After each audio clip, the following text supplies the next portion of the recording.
David Dorn is not a name on the lips of our leaders this week. It should be. Dorn served his community for almost 40 years as a police officer. Even after he retired, he continued to help others. Last weekend, Dorn was in St. Louis trying to protect a friend's store from looters, and he was murdered for doing it. This country ought to remember Dorn. He represents the best of America. Instead, his name has been shoved down the memory hole. The media would like him forgotten immediately so they can go back to inflaming hateful violence across our nation. We should not let that happen. He was not the only victim, by the way, of these riots, and not the only victim who has been forgotten. We think that's a shame. On Twitter, former White House speechwriter Darren Beattie, and good for him, has been keeping track of the casualties of this rioting, and we want to read some of them to you because it's important to remember people who've been killed. More than just one, many. David Patrick Underwood was a Federal Protective Service officer in California. A week ago, he was shot to death. We don't know who killed him. He was protecting a federal building in Oakland. One of his colleagues was also critically injured in that shooting. Italia Marie Kelly was just 22 years old. She was attending a George Floyd-related protest in Davenport, Iowa. She became uncomfortable with the direction of that protest, understandably. She got in her car to leave, and she was killed by a stray bullet, shot dead. Jose Gutierrez was a bystander. He was watching as others looted the Chicago suburb of Cicero. For being there, he was shot in the head and killed by this man, Zion Haygood. That's what police say. Another victim in Cicero, Illinois, was Victor Cesares Jr. He was 27. He was shot to death outside a grocery store. No one remembers his name. We should. In Minneapolis, Francisco Montiel, who was 46, was found dead next to a burned-out car. Police attributed his death to, quote, complex homicidal violence. That's obvious. He was a casualty of the riots.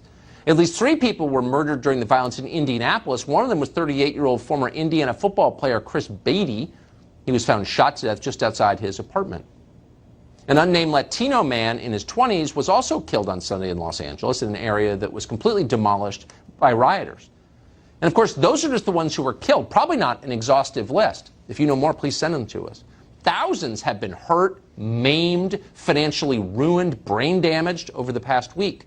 Dozens of those are police officers. They were injured trying to protect the public. One of them is Las Vegas police officer Shea McLanis. He was shot during the riot on Monday. The man who shot him says it was an accident. He was just trying to scare away rioters. We don't know the truth, but the man took a bullet to the head. The police officer did. Every one of those people deserves to be remembered. But instead, again, they are forgotten, and they're forgotten on purpose. The press would like these protests to go down in history as mostly peaceful.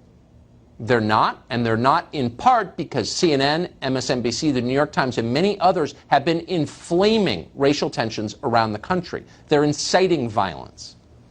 They don't care about the consequences. The rest of us should care. Those are human beings, they're Americans, and now they're gone. And you know who did it? The people on our streets. They should be held accountable for what they did. It's so remarkable to see military-style vehicles rolling through the White House complex. I mean, it's just not something that you normally see in the United States of America. It's something that you see in more authoritarian countries. Open your eyes, America. Open your eyes. We are teetering on a dictatorship. This is chaos. Has the president, I'm listening, is the president declaring war on Americans? I hope that they stand up and fight for their rights. Now the entire country, according to his orders, we are living under a militarized country. He's playing a very dangerous game because this will backfire. It's dangerous when we try and stop looting and burning and killing, says Don Lemon. I hope they stand up and fight, he says from the safety of his television studio. Politicians, celebrities, corporate leaders, clergy, news anchors, professional athletes, almost every person in this country that we were raised from childhood to look up to respect, to listen to, all of them sided with the people burning police stations. The mob saw this and grew stronger. Last night, they began shooting cops. For 38 years, David Dorn was a police officer in the city of St. Louis. No one ever accused Dorn of racism. He was black. He's dead now. He was murdered last night by the mob. His killing was streamed live on Facebook. Once the sun went down, cops all around this country found themselves under attack.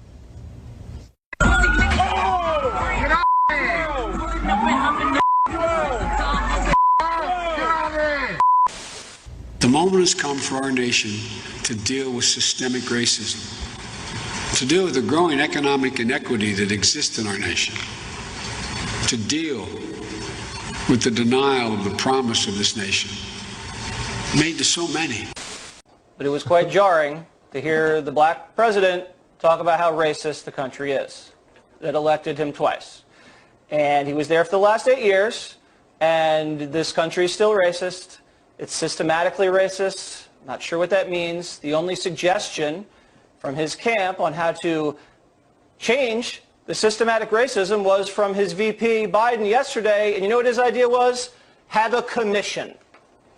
I mean, really? That's your idea? I mean, that's like the stereotypical kick the can down the road politician idea to just bury something that we've heard for the last 100 years. So no one has any ideas except yell, scream, be mad. And like I said earlier, they're just riding this rage to November because Biden himself, they know he can't bring this over the finish line. Aquí la policía también ha matado personas por racismo y los gobiernos españoles quizás no lo han potenciado tanto como Trump, del mismo modo, pero sí que han hecho oídos sordos y han permitido que se siga perpetuando el racismo institucional. Vamos a ver. Ha expresado una cuestión que efectivamente esto de que ha matado por racismo estará en los tribunales, supongo. Estará testificado por los tribunales porque si no, no es cierta. Y si no es cierta, como es ofensiva, haremos que desaparezca del diario de sesiones. No me gustaría que desapareciera del diario de sesiones. Pues desaparecerá. Pues no, que conste en acta que no cuenta con mi posición a favor del respeto. Y si quiere, la próxima vez vengo con un listado de personas que se han matado por racismo institucional. Que se retire de nuevo.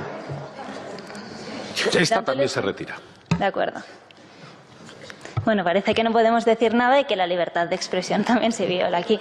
Pero en todo caso, me gustaría seguir porque hay demasiadas cuestiones que nos preocupan y que queremos poner sobre la mesa.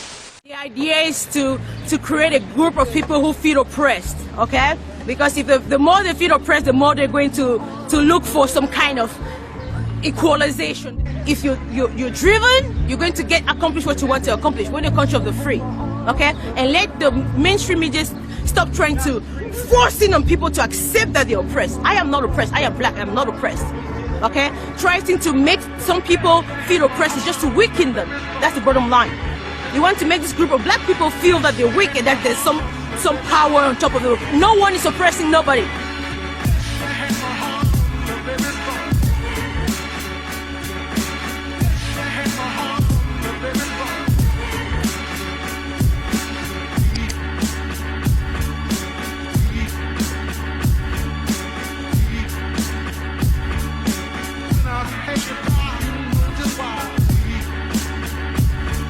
Estoy haciendo una valoración política que forma parte de mi trabajo como parlamentaria y que tiene que ver con denunciar que efectivamente existe racismo institucional en España y que existe una diferencia de trato entre las víctimas. Entre las víctimas ya está. Recordar que efectivamente el racismo en España existe, que el racismo está enviviendo también nuestras leyes.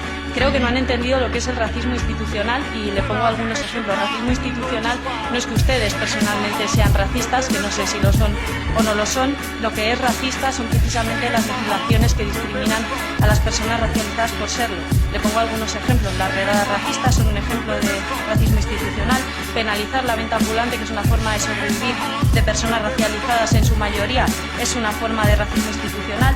Legalizar las mal llamadas devoluciones en caliente es una forma de racismo institucional. La propia ley de extranjería en sí misma conforma una forma de racismo institucional. Algunos ejemplos muy sencillos.